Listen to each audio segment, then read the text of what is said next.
Bueno, muchísimas gracias. Siempre le agradecemos por la amabilidad al sintonizarnos. Hace pocas horas se ha aprobado en el Senado la ley El Cóndor y vamos a intentar entender esta ley, de qué se trata y dar una mirada a muchos otros temas. Para ello hemos invitado al senador Rodrigo Paz, senador por Comunidad Ciudadana y del sur de nuestro país. Senador, muchísimas gracias por honrarnos con su presencia. Te agradezco, Omar, el espacio, era una deuda estar Era una deuda, además nos veíamos siempre por Zoom. Es que se ha dado después del COVID, el tema Zoom fue una alternativa y una agilidad, pero agradecido estar en el canal, a la universidad, agradecer y bueno, a lo que hablabas, hace 3 años en Tarija, si mal no recuerda los telespectadores, hubo el envenenamiento de cerca de 34 cóndores. Evidentemente. Y la mala suerte eran parejas, machos y hembras, lo cual es una pérdida mucho más costosa. Y debido a eso empezamos a investigar la normativa nacional medioambiental, ver qué eran las normas del medio ambiente, este tema que ahora nos ataca de forma drástica y son resultados de casi 20 años de descuido. Con los efectos que estamos teniendo especialmente en el área oriental, pero no deja de lado todo el impacto en la parte occidental vinculada hacia el norte de La Paz, hacia el Beni. Entonces, nunca habíamos llegado a este momento. Si bien no son la misma cantidad de hectáreas quemadas como el 2019, 5.5 millones de hectáreas, ahora estamos rondando los 3 millones de hectáreas, pero seguimos. Pena que no traje una fotografía. Si vieras los focos de calor, como aquí en Bolivia no puedes confiar de la información, he pedido a unos amigos de instituciones peruanas y es increíble que la franja de todo lo que era antes verde Bolivia, oriente hacia el sur de la patria, hoy día son focos de calor, es básicamente una mancha roja y lo poco que nos queda de territorio verde en la patria. O sea, realmente estamos destrozando el país cuando tenemos una constitución y normas extraordinarias en el sentido de alabar a la Pachamama, y es todo lo contrario. ¿Qué hemos hecho? A raíz de este crimen que se hizo con los cóndores, empezamos una investigación de las normativas vigentes y todas venían, las ideas centrales venían de los años 90, que era otra coyuntura. Había otra forma de preservar el medio ambiente, se habían declarado varios parques. Sí. Esos parques todos en estos últimos 15 años han sido violados. Todos, el que quieras, no importa el nombre que tengas, han sido hemos entrado a una carrera sin parangón en la historia de Bolivia en ser por ejemplo, terceros del mundo en desforestar nuestros parques. Somos los segundos de Sudamérica. Entonces empezamos a analizar este tema del por qué, si hay una constitución y normas y leyes. Resulta que las sanciones normalmente eran de orden administrativo o una sanción, recursos económicos, alguna cosa por aquí, una cosa por allá, pero no había sanciones de fondo.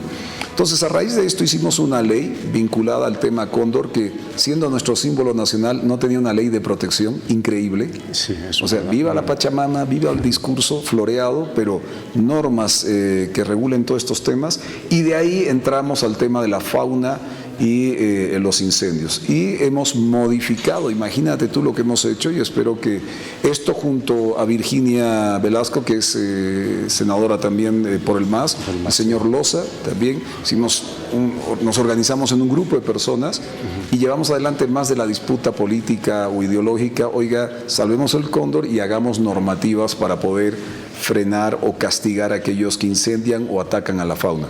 Bueno, ha salido esta ley, se ha aprobado en diputados, en senadores, y lo más importante es que modifica el Código Penal, entra ya con acciones punitivas puntuales como de 2 a 6 años en envenenamientos, por ejemplo, de 3 a 8 años en el tema de incendios o en el tema de captura, en el tema de robo genético de la genética de cualquier tipo de especie que tengamos clasificada o no clasificada en el país. Entonces, esto es un tema de fondo, es inicial. Sí.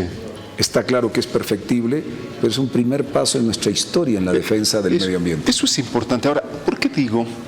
Porque regularmente lo que debería existir en nuestro país es que todos los actores de diferente naturaleza confluyan en llevar adelante, primero, normativas. Nos parece fantástico que diferentes actores políticos puedan entenderse, pero además que después de esta norma se diseñen verdaderas políticas de Estado integrales. Ahora, la pregunta es, viendo el escenario político como fragmentado que está, ¿existe la posibilidad de que esto se traduzca en esas políticas? Bueno, una vez que se promulgue la ley, sí, si te encuentran incendiando un reservorio, son de 3 a 8 años de cárcel. O sea, así de puntual. Ahora, está claro que en todos estos ámbitos el valor de la tierra, hay empresarios que no están cumpliendo con sus deberes y hay toda esta organización de interculturales que están entrando. El otro día estuvieron en el Madiri, si no me equivoco, y encuentran, oh sorpresa, para aquellos que cuidan el tema de los parques, 20 hectáreas de hoja de coca. O sea, 20 hectáreas con los sistemas que hoy día tenemos. Por eso me he ido a amigos peruanos que trabajan en esta área medioambiental para que ellos me pasen imágenes de lo que está pasando en Bolivia. Hoy día el Perú tiene más reserva amazónica que los bolivianos. Es increíble. Cuando era unos años atrás todo lo contrario. O sea, la voracidad que estamos teniendo en destrozar nuestro medio ambiente es de un tema ya sociológico. Tenemos que analizarlo ya desde otro ámbito, porque no es solo lo que estamos haciendo acá, tiene que ser una política central. Cuando el mundo está girando hacia energías renovables, cuando el mundo está girando hacia lo verde, a la economía naranja, nosotros estamos en el peor momento, peor que la colonia, peor precolonial. O sea, esto es incalculable el daño que le estamos haciendo a Bolivia. ¿Y por qué esta idea ortodoxa de quedarnos en los viejos esquemas de modelos de desarrollo? Mira una cosa, bueno, aquí hay un mal endémico y voy a combinar un par de cosas. Y me dirás, ¿por qué estás hablando de esto si estamos hablando de medio ambiente? Bolivia, en su estructura estatal, el presidencialismo tiene un peso extraordinario. Extraordinario. Por eso también en su momento, hace unas 3 semanas, hemos propuesto la reforma del artículo 168 de la Constitución para que no haya reelección en Bolivia, para que el presidente, si quieres, podemos aumentarle un año de 5 a 6 años, pero ya no es reelegible. ¿Por qué esto? Porque los presidentes o presidentas, porque hemos tenido presidentas, por el ámbito de la continuidad de su gestión, pueden hacer cualquier cosa, hasta privar de los derechos de todos los bolivianos en favor de un grupo, llámese intercultural o de algún tipo de relación o alianza con un sector empresarial para desforestar el país. Entonces, viene el mal desde arriba. El mal de arriba dice, oiga, hay un grupo muy grande organizado, vota, genera una serie de movilización en función de tu candidatura o en función del proyecto o del presidente de turno, y resulta que de arriba, de alguna manera, va privándonos de la institucionalidad del país y de la aplicación de la justicia. Hoy día tenemos instituciones moldeadas a la presidencia o al modelo. No me refiero a este presidente, es en líneas generales, desde el 82 estoy hablando, no estoy hablando recién ahora, solo que se ha profundizado esto con el anterior presidente del mismo régimen, don Evo Morales, con el actual presidente, que es el mismo régimen del presidente Arce. El presidencialismo, el hiperpresidencialismo hace una modificación, y si hay alguna organización, por mucho mal que le haga al país, no la tocas en función de que sea parte de una organización, llámese pacto de unidad, llámese lo que sea, del proceso de ese presidente. Entonces, te hago una pequeña suerte de explicación que el mal viene de arriba hacia abajo. Los proyectos políticos deben nacer de abajo hacia arriba, pero en este caso el cambio viene arriba, porque si no cambias eso y no generas que un presidente dure 6 años, muy bien, se va y aplique la norma y no tenga miedo por el tema elección o reelección en el caso puntual, empieza de arriba abajo a aplicar la institucionalidad y lo que refiere a las normas que estamos llevando adelante. Yo quiero ver con esta modificación al Código Penal, porque es modificación al Código Penal, donde hemos puesto, dependiendo del tema, la sanción es, como te digo, de 2 a 6 años y de 3 a 8 años, en envenenamiento, en incendios, en algún tipo de ataque a la fauna en líneas generales. Claro, no es de amplia interpretación, tiene sus límites, pero es primera vez que a quien incendia hectáreas de un parque que hoy día van y lo agarran y le dan un castiguito como salí en la plaza principal y es el que ha incendiado y pare de contar, hoy día va a tener cárcel, si es que se aplica la norma tal cual el Estado central debe aplicar. Ahora, yo quiero conectar esto con el ámbito económico, porque resulta ser que regularmente detrás de este tipo de acciones, de estos incendios, etcétera, de expandir la frontera agrícola, hay intereses económicos y aparentemente intereses económicos tanto del Estado, porque no tiene plata para importar combustible, por un lado, y se pretende incentivar al empresariado privado para la producción de biodiesel. Entonces, ¿cuán perversa puede ser esta colusión de intereses para la vida nacional y particularmente para el medio ambiente? Tengo entendido que, por ejemplo, para la producción de soya, una hectárea en el Brasil equivale a 10 hectáreas para nosotros. O sea, la eficiencia en la producción de soya en el Brasil, por una hectárea en el Brasil, nosotros necesitamos 10 hectáreas para producir lo mismo que el Brasil en una hectárea. Entonces, estamos no yendo a la eficiencia, estamos volteando y depredando nuestros bosques.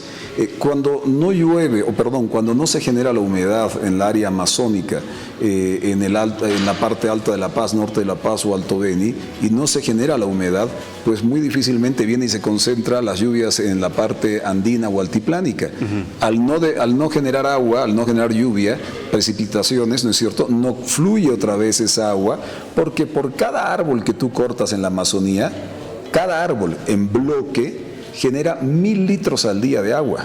Se calcula que generamos como Bolivia y como parte amazónica conectividad al día, cuando estamos estabilizados, 20 billones de litros de agua. Eso es una locura. Pero claro, eso para nosotros no es importante, porque si talo el árbol, tengo capacidad para lotear, para vender. Y ni siquiera eso, sobre todo en los loteamientos que están dando ahora, o en el caso de cierta producción ilegal de coca o de algún otro producto, resulta que tenemos un grave problema. No pagan impuestos, no retribuyen, no retorna al Estado. O sea, no es ni siquiera algo que el Estado haga para tener mayores ingresos, sino está fuera del control del Estado. Hay sectores en Bolivia que tú, Omar, y yo no podemos entrar, o sea que nuestra soberanía como bolivianos no podemos entrar a algunos sectores del Madiri. Sí pueden entrar el narcotráfico, sí puede entrar el que está desforestando, pero tú y yo, si queremos ir a ver el Madiri, no podemos entrar por un problema de que está controlado no por el Estado, no por nuestras Fuerzas Armadas, no por la policía, no por las leyes bolivianas, sino por el control del AMPE, de aquellos que están vinculados a ilícitos dentro de la patria. Entonces, esto de alguna manera nos tenemos que ordenar, y lo que estamos intentando es de que, oiga, si tenemos la oportunidad para vincularnos por nuestras características geográficas, si tenemos la oportunidad por nuestras características de límites con otras naciones, que seguramente tocaremos rápidamente más adelante el tema Mercosur, si tenemos la capacidad de volvernos un eje de economía verde y de economía naranja, ¿por qué no intentarlo? Es que ahí puedo perder votos, puedo perder alianzas, puedo perder aquello que es, continuar con el poder que significa las elecciones del 2025. No estoy pensando en la nación, estoy pensando en el poder político. Ahora, esto es interesante porque esto además nos permite entrar a este segundo tema. Resulta ser que el Mercosur se presenta como una gran opción, en mi entender. Sin embargo, nuestros patrones de comportamiento económico nos muestran que seguimos pensando en una economía tradicional, extractivista, industrialización, sin pensar en estos otros elementos que están dándonos un nuevo enfoque de desarrollo. Ahora, ¿qué oportunidades nos da el Mercosur con esta visión tradicional versus a una otra visión que deberíamos construir, sobre la cual no encuentro de momento un proyecto político así integrador? A ver, el otro día escuchaba en Santa Cruz algunos expertos en comercio decían, bueno, ¿nos conviene o no nos conviene el Mercosur? Yo me sentí defraudado. Todo ámbito de competitividad, todo ámbito de reto y de objetivo futuro es algo que Bolivia no puede negar, o sea, no puede negarse, no, es que los otros son muy competitivos. Oiga, no estoy diciendo que tú mañana entres al Mercosur, te estoy diciendo que si no nos vamos adaptando a una realidad mundial, nuestra pequeña isla seguirá siendo una isla y la pobreza se incrementará, nuestra capacidad productiva, nuestras normativas, nuestras instituciones. ¿Qué pasa con el Mercosur? ¿Cuál es el país número 1 en Sudamérica que ha salido premiado ayer y hoy día en los rankings de justicia a nivel mundial, pero vinculación Sudamérica? Uruguay. Uruguay es parte del Mercosur. El número 1 en justicia. ¿Cuál es el antepenúltimo? Nosotros. No sé si está Haití o Nicaragua o no sé cuál es el orden. Menos mal que no somos penúltimos ni últimos, creo que somos antepenúltimos. O estamos 3 puestitos antes de últimos, 3 o 4 puestitos. ¿Quién está detrás de nosotros? Se están jugando entre Nicaragua, Haití, pero Haití entendemos la vida de los haitianos los últimos 25 entre terremotos, golpes de Estado, es un problema caótico, ¿no es cierto? Y el otro país es Venezuela. O sea, no estamos en ese bloque, así nos ve el mundo. Mercosur, ¿qué significa? Oye, tú acaban de aprobar en la Cámara de Diputados del Brasil, queda Senado, yo le he hecho una propuesta al presidente, a la cabeza de usted, porque aquí no hay cancillería, la cancillería, ¿quién es el canciller en Bolivia? Yo le pregunto a los bolivianos, ¿quién es el presidente? Saben, pero ¿quién es el canciller? No saben. No saben porque no hay una política internacional boliviana. Y en ese sentido digo, presidente, a la cabeza suya, vamos con un grupo de senadores de diferentes fuerzas políticas, vamos con empresarios, vamos con aquellos sectores que correspondan, vamos a Brasil con una comisión interinstitucional y hagamos un encuentro bilateral. ¿Qué es el tema Mercosur? Son los retos de ordenar tu institucionalidad, de ordenar tu justicia, de ordenar una serie de cosas. Ahora, para entrar al Mercosur no es que entras mañana si aprueba Brasil, ya los otros países han aprobado. Hay 4 o 5 años donde tú tienes que ir forzando a reordenar tu institucionalidad, entre ellas la justicia. O sea, ¿sirve esta norma que hemos aprobado? Sirve, si la aplicas. Si no la aplicas, no sirve. Y como estas normas, tenemos normas extraordinarias en Bolivia, pero los feminicidas siguen saliendo a la calle. Aquellos que tienen plata siguen pagando. Aquellos que tienen el favor político siguen estando libres y los que no tenemos el favor político tenemos procesos judiciales. Pero lo peor de todo, olvídate los políticos y el tema de los ricos del país que pueden pagar un juez o un fiscal, es la inmensa mayoría del pueblo. Omar, tú pregúntale a cualquier ciudadano, a tus camarógrafos, a los que están aquí presentes, ¿quién de ellos quiere caer en manos de la justicia? Nadie. Pero no solo es la justicia, ¿no? Es decir, había una corrosión de la institucionalidad a todo nivel. Pero la justicia... La policía, la aduana, instituciones financieras, se supone que un banco central debía tener, es decir, la Contraloría, es decir, hemos devastado la institucionalidad. Claro, pero la justicia es la medida, la principal medida de la democracia. O sea, en cierta medida tú tienes una democracia y una de las medidas en Naciones Unidas, hay varias variables, una de ellas es la justicia. Oiga, si la justicia está así en Bolivia, ¿cómo está nuestra democracia? O sea, ese es un sinónimo de cómo están las otras instituciones que has mencionado. Entonces, ¿será difícil incorporarnos hacia el Mercosur? El reto del Mercosur, no tenemos por qué o sí incorporarnos. Una vez que aprueban, tú decides, como has hecho una petición, pero tú tienes mínimo 4 años para reordenar tu institucionalidad. Y ahí se van a destapar muchos problemas en Bolivia, porque ya vienen otras organizaciones, países fronterizos. Mire, te lo pongo de esta manera. Brasil, ¿con quién quiere hacer sociedad? ¿Con Bolivia? ¿Con Chile? No, no seamos ilusos. Es parte del camino para ser gran socio ¿de quién? De la China.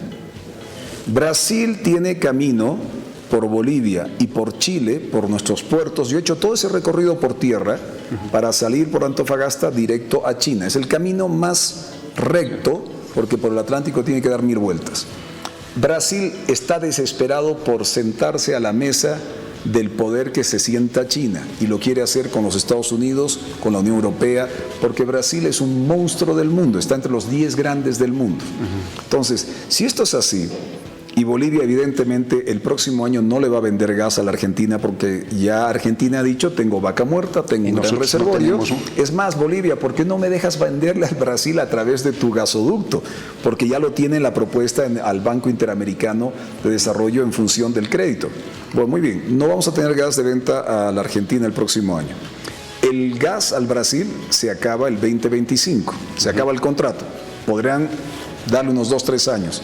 3, la carretera bioceánica, yo he ido a la carretera bioceánica, yo he hecho el recorrido, es Brasil, Paraguay, Argentina y pasa por Jama a Chile y sale a Antofagasta. O sea, nos han dejado fuera del bioceánico que conecta el Atlántico con el Pacífico.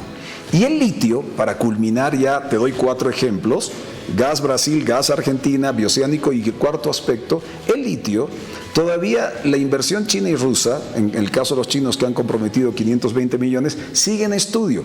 Una vez que culminen el estudio, tienen que pasar una propuesta al gobierno y el gobierno tiene que mandar un contrato para que apruebe el Parlamento.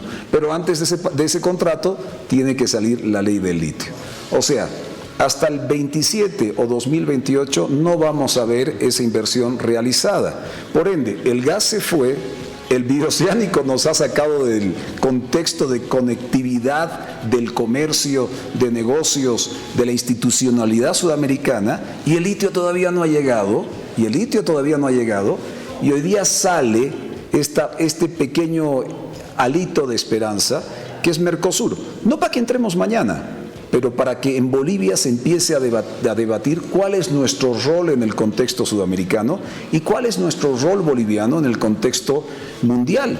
Porque cuando teníamos 55 mil millones de dólares en gas, hombre, éramos interesantes, éramos país de conexión, pero ya no hay gas, porque no es que no haya gas en Bolivia, no hay exploración, no tenemos nuevos megacampos, se gastaron los megacampos que se descubrieron en los años 90. Entonces, esa es nuestra realidad.